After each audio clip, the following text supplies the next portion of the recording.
Mindset Community, Dr. Ellen here, coming to you today with your next Tire Talk. Okay, we are back in the ground game series. We left off in half kneeling, tall kneeling, in that tripod positions, doing your rotational movements. Okay, so if we jump back in where we left off, here was tripod. Okay, the next position we're going to do is just drop right into hands and knees. So this is called quadruped or 4-point. And so as you can see from the side, we've been in this position before. Knees should be underneath your hips. Wrists should be underneath your shoulders to make nice vertical straight lines. So all this force and grounding we're doing is efficient. This is inefficient. This is efficient, okay? So we want to make sure everybody's lined up correctly. All right, from this position, we can still continue working on rotation. So what we would do is let's start with our right hand. We're going to float that skyward, following again with our eyes. But this time we have all this space underneath us that we're going to take advantage of. So after we float it skyward, we're going to thread it right through. And drop right down, shoulders on the ground. And when I'm ready to come back up, just making sure I have a nice vertical force in alignment in my forearm. Be able to press it and float it skyward again. Okay, and then coming back down. There's another cool addition you can add on in the end. So we're going to show you on the other side. We're going to float that left arm skyward, thread it through, dropping to the floor, and then sliding my other hand forward. Now we start to stretch a whole bunch of other tissues. This can be really comfortable and a good place to work on your breathing.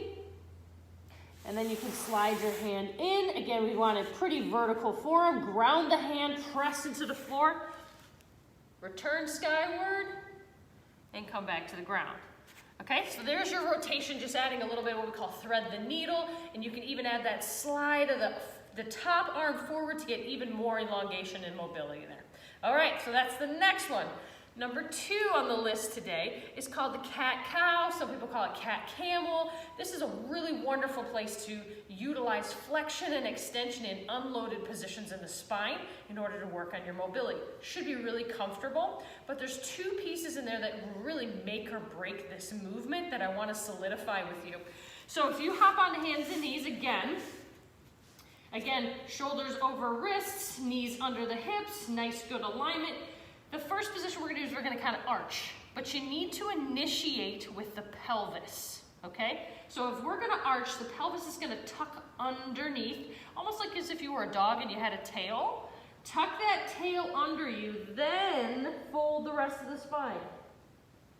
And when you're going the other way, you should initiate with the pelvis, let your back sag, head comes up.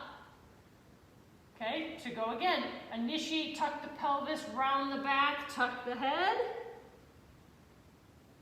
Let the pelvis rotate up, back sags, head comes up. Okay, and then we're going to tuck the pelvis, arch the back, tuck the head. Now we're going to add breathing, okay? And when you go from the arch to the sag, you want to inhale. So initiate pelvis, breathe in. Initiate pelvis, tuck, tuck, tuck, round the spine, breathe out. Initiate pelvis, breathe in. Initiate pelvis, breathe out. So those subtle differences can make such a difference in your movement. And we've already talked about how important breathing is and synchronizing breath with our movement. So that's how you would do it within the cat-cow. All right, now after that, we want to add a little bit of stability. And so this can be called a 4-point plank or a short plank, short lever plank, things like that. But it takes this position of the 4-point to the next level. So you're going to tuck your feet underneath, okay? First taking a breath in. On the exhale, you're going to lift your knees an inch, if that, off of the ground. Okay, so inhale, exhale and lift. And hold it for the whole exhale. And then rest and inhale. Exhale and lift. Inhale, drop. Exhale, lift.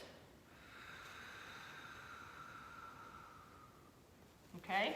We talked a little bit about in the breathing section that if you can't breathe during your abdominal exercises and your stability work, you shouldn't be doing them. So this can be a really nice position to start some of that work, which we'll get into later.